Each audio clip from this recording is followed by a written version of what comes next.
dando continuidade às doenças do membro superior, falaremos um pouquinho sobre as lesões de braço e o comecinho do antebraço nessa primeira chamada aqui do vídeo. Então, o exame de ressonância magnética aqui mostra, à direita de vocês, o corpo do úmero com o canal medular, cheio de medula óssea amarela, gordura aqui. E aqui eu posso fracionar esse braço num segmento posterior, num compartimento posterior, onde eu encontro o músculo tríceps, e num compartimento anterior, onde eu vou encontrar o músculo bíceps braquial, e embaixo do bíceps o músculo braquial, inferior profundamente a ele. Bom, aqui outras inserções de anatomia, eu estou vendo o olecrano, o processo coronoide, então aqui é a ulna, e aqui é a tróclea do úmero encaixado. O músculo braquial ele é bem volumoso na sua extremidade distal, e o músculo braquial ele insere na ulna, assim como o tríceps insere no olecrano. Enquanto que o tendão do bíceps, que é esse tendão com hipossinal que nós estamos vendo aqui, ele vai se inserir no rádio. Então, tríceps no olecrano, o braquial na ulna, na tuberosidade da ulna, e o bíceps na tuberosidade do rádio. Esses detalhes anatômicos são importantes porque aqui a gente vê, olha só, o rádio, então o rádio, o músculo inserido no rádio é o bíceps. Esse músculo profundo ao bíceps ele vai se inserir aqui na ulna, que é o músculo braquial, e no olecrano aqui atrás, o tríceps. Então aqui, tríceps, o bíceps inserido no rádio e o braquial inserido na ulna. Bom, a ruptura do bíceps é uma ruptura até comum dos músculos do braço por conta de ser um músculo antigravitacional, um músculo muito solicitado. Aqui no exame físico já dá para perceber uma grande depressão. O olecrano, então o nosso tríceps aqui íntegro, o braquial inserido na ulna, que é o contorno do músculo braquial. E aqui eu vejo as fibras de lesão do músculo bíceps, com o edema, o líquido aqui que se espalhou. Então, a ruptura do bíceps. Outras lesões comuns no membro superior são as fraturas do úmero, do corpo do úmero. Uma fratura aqui em baioneta, com grande deslocamento, uma fratura oblíqua com grande deslocamento. E as fraturas do corpo do úmero, elas podem comprometer o nervo radial. O nervo radial ele passa posteriormente ao úmero e bem aderido à superfície do úmero, e o comprometimento do nervo radial vai provocar a incapacidade de movimentação da mão em extensão. O paciente não consegue mais estender a mão fica numa posição chamada de mão caída. Mais inferiormente eu posso ter a fratura do úmero na sua porção distal, A parte inferior do úmero é chamado de côndilo do úmero. Então aqui é uma fratura chamada supracondilar, que acontece em quedas em cima do cotovelo, muito comum no mecanismo onde uma criança empurra a outra e ela cai sobre o cotovelo e tem essa fratura supracondilar. É uma fratura comum em crianças. E observa-se uma deformidade em S. Essa deformidade em S indica que a fratura é supracondilar, é o sinal chamado sinal de Pucker. E o que a gente tem que tomar cuidado? Que a artéria que passa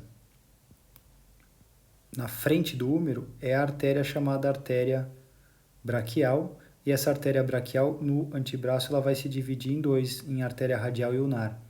E essa fratura supracondilar pode causar dano à artéria braquial, e isso significa que o antebraço não terá um bom suprimento de sangue.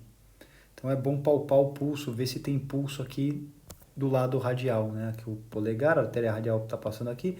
Se eu tiver pulso, a fratura não comprometeu a artéria braquial. Se tiver a ausência desse pulso, né? Se eu não tiver o pulso, se tiver o pulso, se o pulso estiver presente, desculpa, se o pulso estiver presente, a artéria está íntegra, senão teve ruptura. Então a gente tem aqui a mesma fratura supracondilar, mas de forma incompleta, né? Pensa que a artéria braquial está vindo aqui, ó, para depois dividir em radial e ulnar. E aqui eu tive uma fratura completa, supracondilar, com desvio, né? E aqui pode ter acontecido a lesão da artéria braquial. Um outro caso interessante é uma fratura de cotovelo. Aqui já dá para ver que é uma fratura do epicôndilo medial. E atrás do epicôndilo medial passa o nervo ulnar. Nervo ulnar.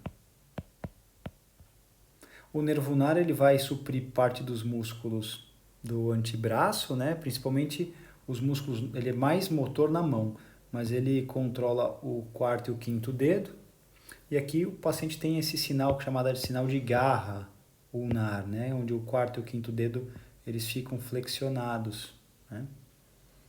Na verdade, vamos descrever melhor, eles ficam hiperestendidos aqui, eles não conseguem dobrar assim o dedo. O dedo está hiperestendido. Ok? E aí ele fez um tratamento conservador. Claro, a fratura deve ter comprometido o nervo ele pode ser reparado, né, com fisioterapia, estimulação, só que o paciente depois de um tempo, ele nota que ele não consegue mais estender o cotovelo. E aí quando você pega a radiografia dele do pós-operatório, os pinos colocados para fixar esse epicôndilo medial, eles entraram na fossa do olecrano. Isso quer dizer que o olecrano não consegue mais encaixar nessa fossa para permitir a extensão. Então foi feita uma inserção de pinos de forma incorreta, precisava ter sido documentado isso e corrigido antes. Aqui no exame de tomografia, o rádio, então esse epicôndilo é o epicôndilo lateral, a ulna, o epicôndilo medial. Os músculos que estão no epicôndilo medial são músculos flexores do punho e do dedo, e os músculos que estão no epicôndilo lateral são músculos extensores. Por que eu estou falando isso? Porque nós temos aqui deixa eu passar para esse aqui, ó. Nós temos as doenças chamadas de epicondilites, né? A inflamação do epicôndilo. Aqui eu vejo um processo inflamatório que está localizado no epicôndilo lateral, porque esse camarada aqui é o rádio, aqui é a ulna, o epicôndilo medial. E a epicondilite lateral, ela compromete os músculos extensores. Essa epicondilite lateral é chamada de cotovelo, na clínica cotovelo de tenista. Então, é uma inflamação dos músculos extensores lá no epicôndilo lateral. Tá, Leandro, pode acontecer uma epicondilite medial? Sim. Ulna, rádio, os músculos extensores, epicôndilo medial, ulna, epicôndilo medial, e aqui um processo inflamatório nos músculos flexores. Então, é uma epicondilite medial, chamada de cotovelo de golfista na clínica. São processos inflamatórios musculares. O que pode acontecer também, que eu passei e eu estou voltando, são as fraturas, né? Os traumas, né? O trauma na parte distal do húmero, né? O trauma da cabeça do rádio, o trauma no olecrano. Então, são traumas com fraturas, né? Lesões ósseas que podem acontecer, além das epicondilites. E por último, nesse vídeo, para depois no próximo irmos para o antebraço e para a mão, eu tenho aqui o olecrano com edema, tecido inflamado acima do olecrano, na bolsa, né, que é chamada de bolsa olecraniana, a bolsa. E aqui um processo inflamatório que se estende ao tríceps. Tríceps,